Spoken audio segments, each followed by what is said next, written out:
Olá, aqui é o Vinícius e hoje eu vou te falar 7 maneiras para você trabalhar com automação residencial. Nessa crise do coronavírus, a gente percebeu que as pessoas estão em casa e dentro de casa as pessoas estão usando mais o sistema de Wi-Fi, sistema de segurança, de câmera, áudio, vídeo, ou seja, as pessoas estão percebendo que falta tecnologia dentro de casa. Como que eu sei disso? Porque eu perguntei para muitos profissionais que têm vários projetos e apesar deles não poderem ir até o cliente agora, nesse momento, vão poder daqui a pouco, quando isso voltar ao normal, mas eles estão em contato com os clientes. E os clientes estão reclamando muitas vezes de um Wi-Fi ruim, que ele quer um projeto de um Wi-Fi de qualidade, estão precisando de um sistema de segurança, porque está preocupado, está precisando de um sistema de som melhor, porque ele quer assistir a série favorita, né, com áudio e vídeo de cinema. Então, eu vou te passar agora 7 formas de você trabalhar com automação residencial. O primeiro ponto, antes de eu falar 7, né, só uma observação aqui, é o seguinte, que quando eu falo sobre automação, muitas vezes as pessoas falam, mas eu preciso obrigatoriamente trabalhar com controle de iluminação, persiana e ar-condicionado? Não!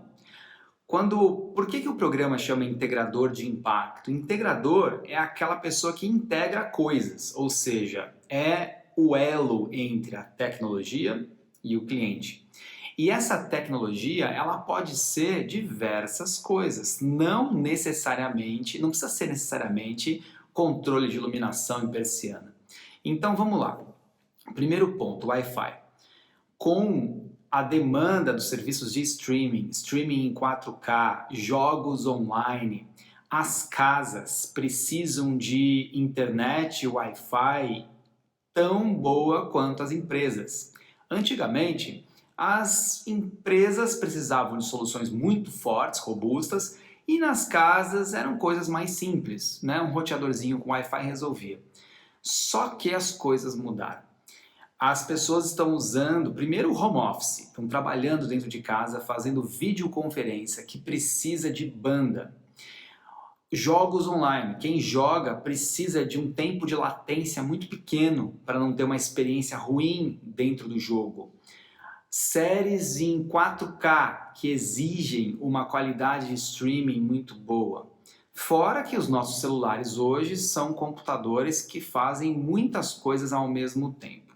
O que eu quero dizer com isso? Que o problema das pessoas não é banda, né? Quando a gente contrata da operadora, por exemplo, 100 megabits por segundo de download, se você usar softwares profundos de análise, você vai ver que você não passa de 20 megas, tá?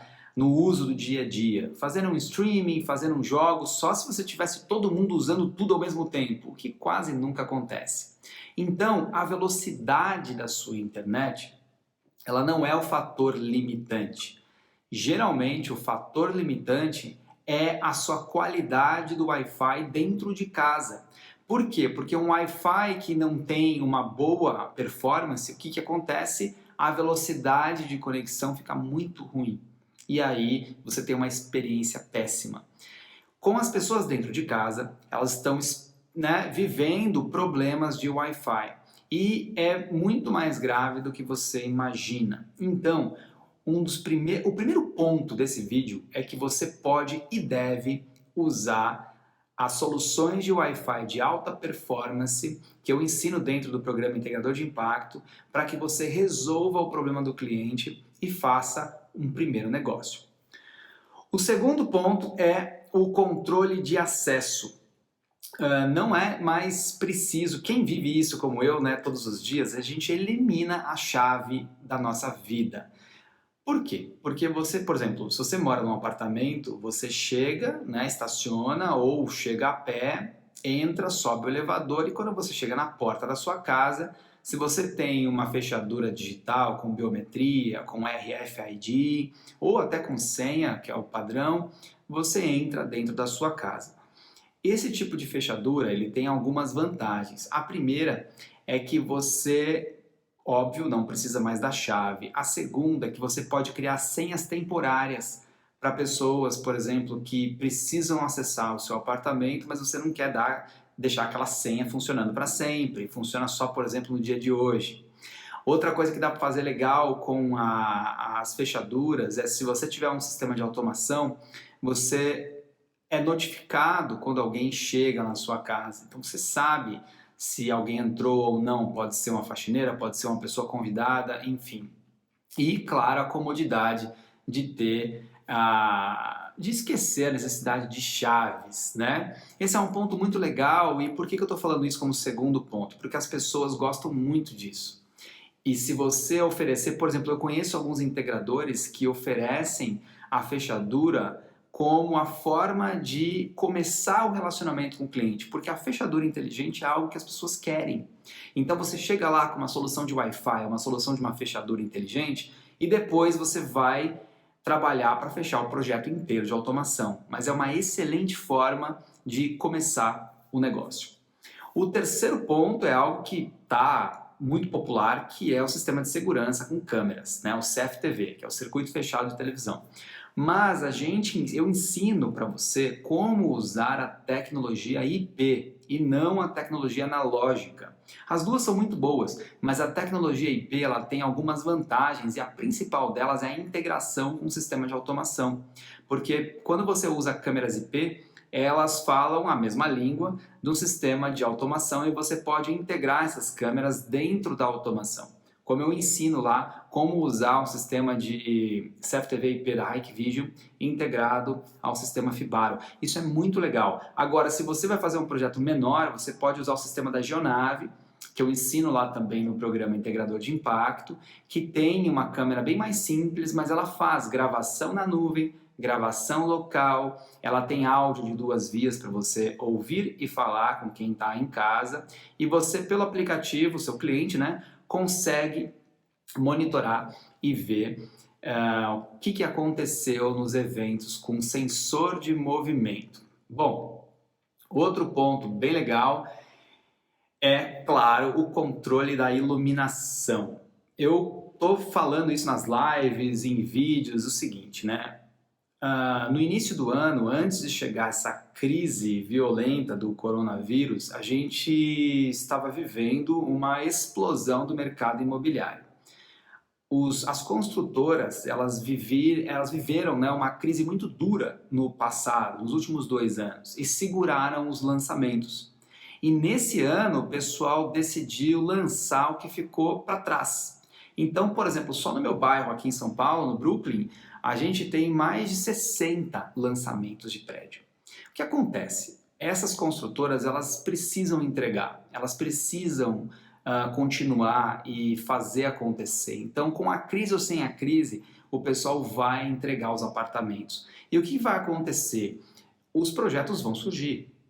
As pessoas vão precisar de um controle de acesso, uma fechadura digital, elas vão precisar de um sistema de rede Wi-Fi, mas também, nesse momento, é muito legal entrar com o sistema de iluminação, porque o sistema de iluminação é a base da automação, é por onde as pessoas começam a viver a automação e curtir a sua casa inteligente. E a automação da iluminação puxa o ar-condicionado, as persianas motorizadas e as cenas inteligentes com as assistentes de voz, como essas aqui, tá? Então, essa é o nosso quinto ponto. Bom, sexto ponto, segurança, que são sensores de fumaça, sensor de água e sensor de gás, né? Além do sensor de temperatura. Esses sensores, eles monitoram se há vazamento de água, de gás, ou se tem fumaça dentro de casa e notifica o proprietário. Esse é um outro ponto de você entrar, porque as pessoas estão cada vez mais preocupadas com a sua segurança. Então é uma outra forma de você trabalhar com os sensores. E a grande vantagem é que mesmo no sistema da Geonave quanto da Fibaro, os sensores são a bateria. Então é fácil de você fazer a instalação, desde que tenha um bom sistema Wi-Fi em 2.4 GHz dentro da casa. E o sétimo ponto é sobre Suporte técnico remoto. Uma casa conectada, ela exige atualizações, assim como o seu celular precisa de atualização, seus aplicativos precisam de atualização, o seu computador precisa de atualização, uma casa conectada também. Claro que é muito menor a necessidade, né? Não saem firmwares novos todo dia, mas você precisa garantir que as câmeras do cliente, o gravador estão na última versão, a central de automação está atualizada, verificar se tem alguma novidade, novos recursos no aplicativo, para mostrar para o seu cliente que você está próximo dele e que ele pode contar com você, não só para o que ele já comprou, mas também para os próximos projetos que ele vai vir a ter. Então, o suporte técnico remoto é uma outra forma de você trabalhar. Se você não pode ir até o cliente, você pode sim ajudá-lo a tirar as dúvidas, a criar fazer um acesso remoto, verificar o que pode estar acontecendo, dar dicas para ele melhorar o Wi-Fi, dar dicas para ele conseguir fazer um trabalho remoto de uma maneira adequada, a contratar um serviço da operadora melhor, porque às vezes a gente acha que as pessoas conhecem aquilo que a gente conhece, mas não. Muitas vezes o seu cliente ele não sabe a diferença de uma conexão de fibra ótica para cabo coaxial. Qual que é a vantagem de um para o outro? Aonde eu ganho? Ah, a fibra ótica é melhor, mas por quê? Se você começar a explicar para o seu cliente essas coisas, você vai começar a ter uma proximidade com ele e aí você pode oferecer para ele um serviço de suporte técnico remoto. E a vantagem é que a gente tem hoje ferramentas incríveis para isso. O WhatsApp, o TeamViewer para você conectar remoto no computador do cliente, e para quem é aluno do programa Integrador de Impacto, eu ensino como fazer isso com o sistema da Ubiquiti, da Unify e também o Fibaro Installer App. Bom, hoje são essas 7 formas de você trabalhar com automação. Lembra, como eu falei no começo do vídeo, a automação ela não é necessariamente o controle da iluminação. É toda a tecnologia que embarca dentro da casa ou do escritório. E se você se posicionar como um integrador de impacto, você certamente vai ter muito mais projetos do que você consegue suportar. O vídeo de hoje é isso aí. Se você gostou, deixa um like aqui e até o próximo.